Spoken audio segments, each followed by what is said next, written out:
Okay.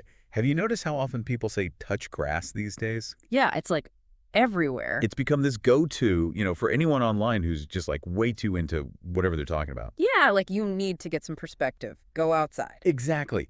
But what's so interesting is it's not just an online thing anymore. It's gone IRL.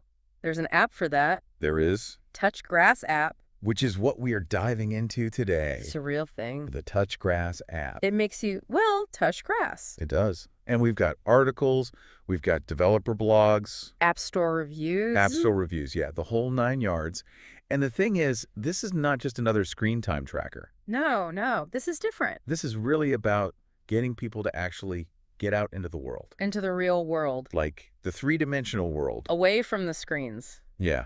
And people seem to be into it. They are. I was reading through some of those App Store reviews. Yeah. There are people saying they're like actually using their phone less It's working. and feeling better for it. It's crazy, right? It is. I've seen those too. And some of them were pretty funny. People are posting screenshots of their hand holding a blade of grass. With the action, I did it. Like, I did it. Yeah. It's really, really funny. But before we get into all that, let's back up. How does the app actually work? Well, it's pretty simple, actually. Yeah. You pick the apps that are like, Your biggest time sucks. yeah, your time wasters, the ones that keep you glued to your screen. Facebook, Instagram, TikTok, All of them, yeah. doom scrolling. Doom scrolling, yeah. And the app just blocks them Okay. until you take a picture of real live grass. Okay, so no cheating with a photo of your houseplant. Nope. No, it's got to be the real deal. Wow. The app actually uses AI to check, Oh, wow. which, by the way, was kind of a challenge for the developer as the app got super popular. I can imagine. He actually had to switch to a different AI system to make it all, like, work, as it grew. Right. But at least the app's free, right? Right. So it's accessible to everyone. Yeah, the basic version is free, Okay. which probably helps with it being so popular. But there are also subscriptions. Oh, okay. If you want more features, Like what? like unlimited app blocking, or, you can track your screen time history, Oh, that's cool. see how much time you're actually wasting, Interesting. or even just skip the whole touch grass thing entirely. Wait, what? You can pay to skip the whole point of the app? Yeah. That seems a little counterintuitive, doesn't it? It does, but there's a twist. The developer, Rhys Kentish, he donates 50% of the profits from those skip purchases to UK wildlife conservation. Oh, so even if you're like, no, I'm not touching grass, you're still doing something good. Exactly, you're still helping out. It's like a guilt trip donation, sort of. I love that. Before we move on, I have to ask about the design of the app. I was looking at some screenshots, and it has this kind of retro, almost 8-bit, Video game vibe. yes, that pixelated logo and everything. It's very deliberate. They wanted to keep it fun. It's really well done. Lighthearted. Right. Which makes sense because the whole touch grass meme, it's not about being preachy. It's about just like, Lighten up. lighten up, go outside. So how did this app go from a personal project to like a global phenomenon? You know what? There wasn't some big marketing push or anything. This is like This is organic. pure organic virality. Wow. It all started with a post on Hacker News. Okay. That's like a forum for developers and tech people. Right. Rhys shared the app and it just blew up, became the top post. That's all. Everyone was talking about it. So it started buzzing in the tech community, Yeah. but that doesn't always translate to mainstream success. True, but Yeah. it did. It seems like it followed that classic word of mouth pattern. Okay. Rhys was even saying like his fiance's colleagues at work were talking about it. Oh, wow. And then things really exploded when he posted a demo video on Twitter. Oh, so that's what did it. That tweet got like over 1 million views. Wow. Social media, man. It's powerful, but there were some bumps along the way. What do you mean? Well, he was hosting this video on his website. It was like a 12 megabyte video. Yeah. And as, thousands of people are flocking to his sites, It's crashing. bandwidth costs are going up. Yeah. It was almost like the app was going to bankrupt him before it even launched. That is wild. Too much interest. Yeah. It's a good problem to have, but also a logistical nightmare. That's a good way to put it. Luckily, he got some help from a developer who had dealt with viral stuff before. Oh, nice. So they helped him optimize his website and hosting. That's so crucial to have that support system when things go crazy like that. Yeah, absolutely.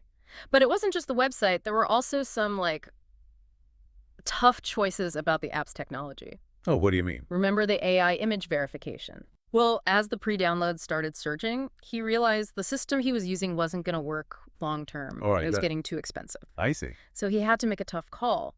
He ended up rewriting that part of the app to use a different system, one that runs directly on the iPhone, Okay. which meant like sacrificing Android compatibility for the time being, Right. but it let him manage costs as the app kept growing. That's a big decision, but it sounds like he was playing the long game. Yeah, thinking about the future. Clearly it paid off. So from a Hacker News post to tackling website crashes. This app has had a crazy journey. Yeah, but how did it go from like tech circles to being a viral sensation? Well, that's where YouTube comes in. Ah, okay. First, there was this tech creator, had over 600,000 subscribers. Okay. He made a video about the app. Then another YouTuber, this one had over 6 million subscribers, made a short video, and it just blew up. Millions of views. Hold on. An app designed to get people off their phones is now being featured on YouTube. Ironic, isn't it? A little No. bit. But it just shows you how these things can catch on. In unexpected ways. Yeah. And it didn't start there. Even Linus Tech Tips, that massive tech channel. Yeah. They mentioned the app on their podcast. So from Hacker News to YouTube giants. Wow. Didn't you say something about the app going viral in another country too? I did. It totally took off in Indonesia. Wow. Out of nowhere, which is fascinating because it's a completely different cultural context. It really struck a chord. It did. And to top it all off, the app was even discussed on Heart FM. No way. That's a national UK radio station. It's everywhere. From a personal project to national radio. All in a few weeks. Incredible. But does the app actually get people to, touch grass? Well, that's the million-dollar question. And one we'll explore right after this. Right after this. Stick with us. It's about to get really interesting.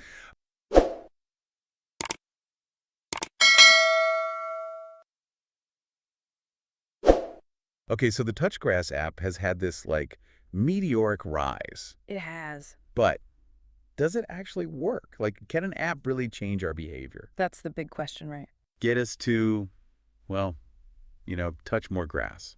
I mean, there are definitely some skeptics. Right. Some folks are saying that just taking a picture of grass, it doesn't really address why we're on our phones so much in the first place. Yeah.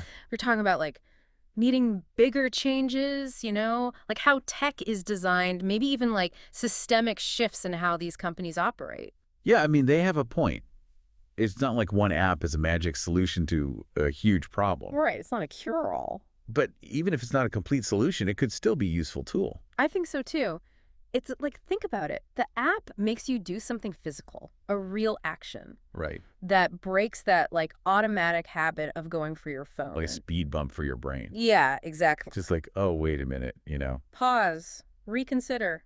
What am I doing? Yeah. And there's a psychology thing going on, too, right? It rewards you for touching grass. Right. You get to use your apps again. So used to using, positive reinforcement. It's like those fitness trackers that give you badges for hitting your step goal. Exactly. Makes it a game. Yeah, gamifies the I experience. don't know if it's more engaging. I've literally seen people, posting screenshots. Oh, yeah. Grass unlocked. Like they're proud of themselves. It's funny, and that social aspect, that can really motivate people, too. For sure. Seeing other people doing it, Right. sharing their experiences, it creates this community. It's like a support group. Yeah. But instead of sitting in a circle, everyone's taking pictures of grass. That's a good way to put it. And you know what? While the whole thing started as a joke, Right. I think it has real potential to actually change behavior. You think so? I do. Especially because the creator, Rhys Kentish, he made it to deal with his own doom scrolling habit. Yeah, he wasn't trying to, preach about digital well-being or anything. He's just a guy trying to break a bad habit. Exactly. And I think people relate to that. It makes it more human. Yeah. It's not about shaming people. It's just we all struggle with this. Yeah, we all have our vices. And that's okay. We hear so much about the negative side of tech. But this app, it uses tech to encourage us to disconnect. It's true. Get back to something real. Like a reminder that there's this whole world out there. A world full of, grass. Yeah, actual grass. Fresh air. Something that a lot of us have lost touch with, literally and figuratively. It's easy to forget. I know I'm guilty of it. We get caught up in the scrolling, the comparing. Yeah, getting lost in the noise. It's like we forget that real life is happening outside. Right outside our window. Exactly. And that's where touch grass comes in. It's like this little nudge. Hey. Go outside, reconnect with your senses. It's not a magic cure, No, but it's a step in the right direction. it is. So to bring it back to the listener, what can we learn from all of this? I think it shows that simple solutions can be powerful Right. and that finding balance is key.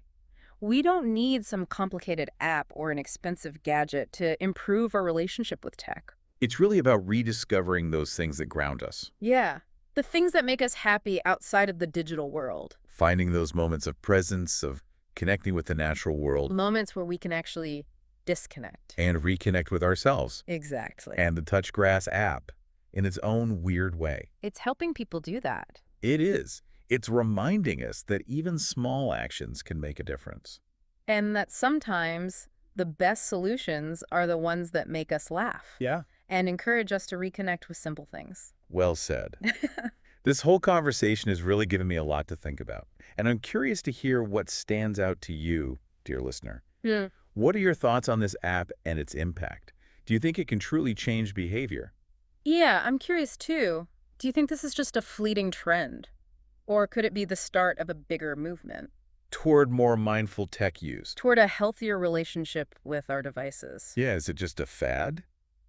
Or is this like the beginning of something bigger? It's hard to say. I mean, we've all seen those health and wellness trends come and go, right? Right. But this one just, it feels different. It does. Like it's tapping into this, growing feeling that we need more balance with our digital lives. Totally. People are realizing like, hey, being connected all the time, Yeah. maybe it's not so great. Right. Maybe it's actually bad. So they're looking for ways to, take back their time, their attention. It's like we're hitting this point where we're like, okay, wait, what is technology actually doing to us? Exactly. It's not just screen time. It's like the constant on feeling Yeah. Always available. and how that affects us mentally, emotionally. It's exhausting. It is. And I think that's why the Touchgrass app is so interesting. It's simple. It's so simple. Yeah. It's not about some crazy algorithm or, restrictions. It's just like go outside, Touch some grass. connect with nature. It's almost primal, It is. It's like the sun on your skin, the Yeah. wind, the smell of grass. You know what I mean? It's like resetting your senses. It reminds you that, like, we're part of something bigger. Yeah. There's a whole world outside our screens. Right. A world that can give us, peace, inspiration, things we forget when we're constantly online. Absolutely. I know for me, like, being in nature has always been my way to de-stress, Yeah. to recharge. Even a quick walk in the park, it just shifts my whole mood. It does, doesn't it? But it's so easy to forget those things. When you're caught up in the digital world. Yeah. It's about being intentional, making time for those things. Right. Making time for the things that actually matter. And sometimes you need a little push. A little nudge. Yeah, like the Touchgrass app. To remind you to put the phone down, go outside. Reconnect. So, as we wrap up this deep dive, What are your takeaways, dear listener? what's stuck with you? What are you thinking about? Maybe this has made you want to rethink your own relationship with tech. Yeah. Maybe it's time to set some boundaries. Yeah. Create some space for the things that, make you feel good, mind and body. Exactly. And maybe it's as simple as, taking a few minutes each day. To step outside, breathe in the fresh air, Touch some grass. It might seem small. but it could make a big difference. It could. It's a reminder that the solutions to our tech problems, they don't have to be super complicated. Nope. Or expensive. Sometimes it's about connecting back to the simple things. Just the things that make us human. Beautifully said. And on that note, we'll leave you with this. What will you do today to touch more grass? Until next time, happy exploring.